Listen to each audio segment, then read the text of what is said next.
Hello everyone, देखिए next topic करते हैं multiplication of a vector by a real number, या फिर हम स्केलर से भी कर सकते हैं मल्टीप्लिकेशन किसी वेक्टर की। ठीक है, स्केलर की कहानी बाद में पढ़ते हैं, पहले रियल नंबर की बात को पढ़ते हैं। देखो रियल नंबर में आपको पता है सारे नंबर्स में सारे नंबर आ जाते हैं, माइनस वाले भी प्लस वाले भी सब आ जाते हैं रियल नंबर्स में। तो ठीक है, तो जैसे मल्टीप्लिकेशन करनी है हमें किसी वेक्टर की रियल नंबर से, तो होगा क्या। तो देखो जैसे मान लो हमारे पास जो गिवन वेक्टर है वो है ए वेक्टर, ठीक है, और जो रियल नंबर हमने लिया है वो मान लो क्या है, लैम्डा है। ठीक है, तो अब इस वेक्टर की जब हम इस लैम्डा से मल्टीप्लाई करेंगे तो क्या हो जाएगा।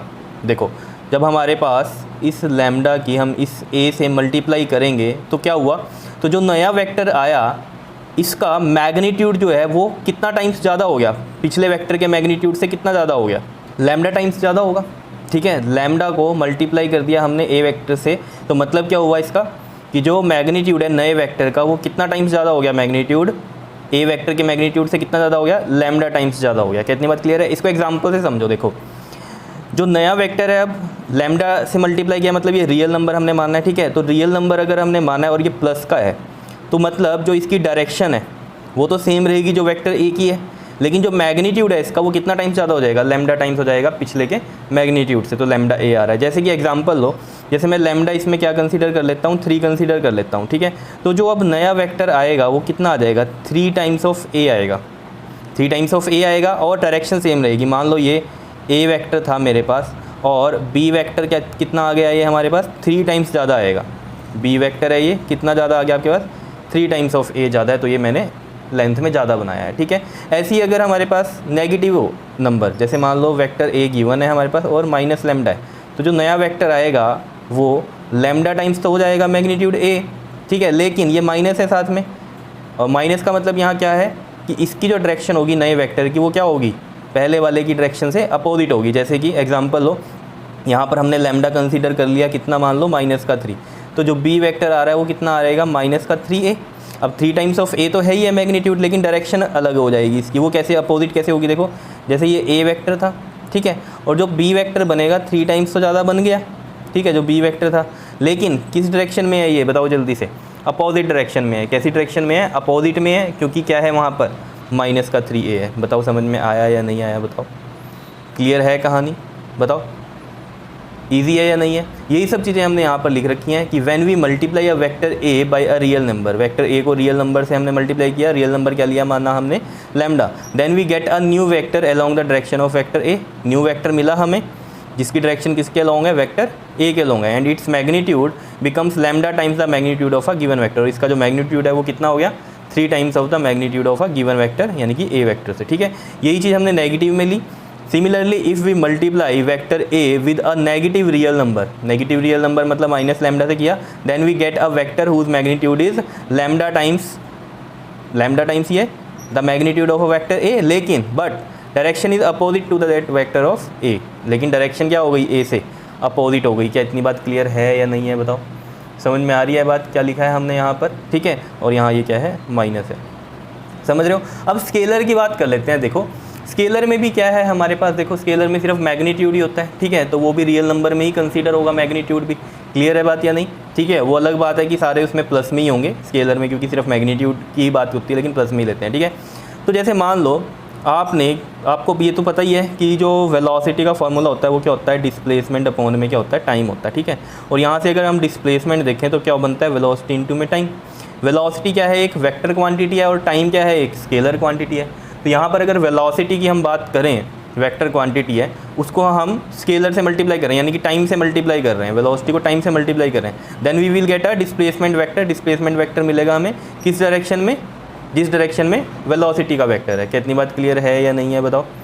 यहाँ तो डायरेक्शन सेम ही रहनी है, क्योंकि ये टाइम क्या रहता है, हमेशा पॉजिटिव में ही रहता है। ठीक है, तो जो डायरेक्शन वेलोसिटी की होगी वही डायरेक्शन किसकी होगी, डिस्प्लेसमेंट की भी होगी। यही लिख रखा है यहाँ पर, if we multiply a constant velocity vector. यही चीज़ आपको समझनी है कि if we multiply a constant velocity vector by a time, velocity क्या है, कहानी यही वाली है। सिर्फ यहाँ पर हमने स्केलर की बात कर ली, क्योंकि स्केलर में कुछ क्वांटिटीज़ हैं, जैसे कि टाइम हो गया, वो भी हमारे कुछ फॉर्मूलाज में आती है, तो वो मल्टीप्लाई हो रहा है किसी वेक्टर से, तो क्या मिल रहा है हमें, वेक्टर मिल रहा है, जो कि हमने यहाँ एग्जांपल दिया कि if we multiply a constant velocity vector by time we will get a displacement vector in the direction of velocity vector. क्या इतनी बात समझ में आई, बिल्कुल सिंपल सी कहानी है। ठीक है, नेक्स्ट देखते हैं यहाँ पर addition of vectors, addition of vectors बड़ी सिंपल सी कहानी है, दो वेक्टर्स ऐड होंगे किस में, जब उनकी सेम नेचर हो। सेम नेचर का मतलब क्या है कि जैसे डिस्प्लेसमेंट वेक्टर है तो वो डिस्प्लेसमेंट वेक्टर में ही ऐड होगा, ये नहीं कि इसमें फोर्स ऐड हो जाएगी, ऐसा नहीं होता। फोर्स में फोर्स ऐड होगी, डिस्प्लेसमेंट में डिस्प्लेसमेंट ऐड होगी। और ये नॉर्मल सी भी तो बात है, जब आप डिस्प्लेसमेंट मान लो आपको दी है 2 मीटर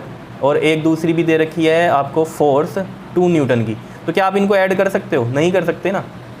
ये तो आपको पता है मीटर वाली चीज़ मीटर में ही ऐड होगी, तो डिस्प्लेसमेंट में डिस्प्लेसमेंट ही ऐड होगी, फोर्स में फोर्स ही ऐड होगी, ये दोनों आपस में ऐड नहीं हो सकते। यही चीज़ वेक्टर में भी है, तो यही लिख रखा है एडिशन ऑफ वेक्टर्स में, 2 vectors can be added if both of them are of same nature, अगर सेम नेचर के हैं तो ही ऐड होंगे, ठीक है। जैसे एग्जांपल दिया हुआ है कि displacement can not be added to force, तो आप लिख सकते हो डिस्प्लेसमेंट में डिस्प्लेसमेंट ही ऐड होगी। क्या इतनी बात क्लियर है? तो जो वेक्टर एडिशन के लॉज हैं वो 3 लॉज हैं हमारे पास। There are 3 laws of vector addition. पहला तो क्या है, triangle law of vector addition for adding the 2 vectors, 2 vectors को अगर ऐड करना है हमें तो triangle law of vector addition आता है, ये हम पढ़ेंगे आगे 2 वेक्टर के लिए। और दूसरा भी है parallelogram law of vector addition भी है फॉर एडिंग द 2 वेक्टर्स। 2 से ज़्यादा अगर वेक्टर्स ऐड करने हैं तो कौन सा लॉ लगता है हमारे पास, polygon law of vector addition for adding more than 2 vectors. क्या इतनी बात क्लियर है या नहीं है, बताओ, समझ में आ रही है बात? बिल्कुल सिंपल सी कहानी है, ये सब बातें हम पढ़ेंगे अभी, ठीक है। ट्रायंगल लॉ भी पढ़ेंगे वीडियोज़ में आगे, पैरेललोग्राम लॉ भी पढ़ेंगे और पॉलीगन लॉ भी पढ़ेंगे, ठीक है। बात करते हैं रिजल्टेंट वेक्टर की। देखो रिजल्टेंट वेक्टर क्या होता है, देखो एक नॉर्मल सी कहानी समझो, जैसे 2 वेक्टर्स हैं, जैसे मान लो ये एक ए वेक्टर दिया हुआ है, ठीक है, और यहाँ पर ये हमें बी वेक्टर दिया हुआ है, ठीक है। तो इन दोनों का जो रिजल्टेंट वेक्टर होगा ना वो इस तरीके से हम शो करते हैं, और ये रिजल्टेंट वेक्टर क्या बताता है हमें, इन दोनों का कंबाइंड इफेक्ट, एक सिंगल वेक्टर जो बताता है उसे हम रिजल्टेंट वेक्टर बोलते हैं। जैसे यार ऐसे समझो एक 20 वॉट की ट्यूब है, ठीक है, और दूसरी भी 20 वॉट की ट्यूब है, क्लियर, ये लगाई हुई है आपने रूम में, ठीक है। अब इनको आप बंद कर दो, इसकी जगह एक 40 वॉट की क्या कर दिया आपने, ट्यूब लगा दी, तो ये इनका रिजल्टेंट ही है एक तरह से, एक सिंगल से हमने उसको रिप्लेस कर दिया, इन 2 ट्यूब्स को एक सिंगल से रिप्लेस कर दिया 40 वॉट की, तो इनका इफेक्ट ही एक ट्यूब भी दे रही है। वही चीज़ है बस यहाँ रिजल्टेंट वेक्टर्स में, ठीक है। अब यहाँ 2 लिए हैं मैंने, 2 से ज़्यादा भी हो सकते हैं, ठीक है, 3, 4, 5 जितने भी हो, वो सब हम सिंगल एक वेक्टर से रिप्रेजेंट कर सकते हैं जिसे हम रिजल्टेंट वेक्टर बोलते हैं। और वो वेक्टर उन सब का, जो भी वेक्टर्स हमारे गिवन होंगे उन सब का जो बोलते हैं ना कि जो कंबाइंड इफेक्ट होगा वो प्रोड्यूस करेगा, ठीक है। जैसे ये ट्यूब वाले एग्जांपल से आप समझ सकते हो, ठीक।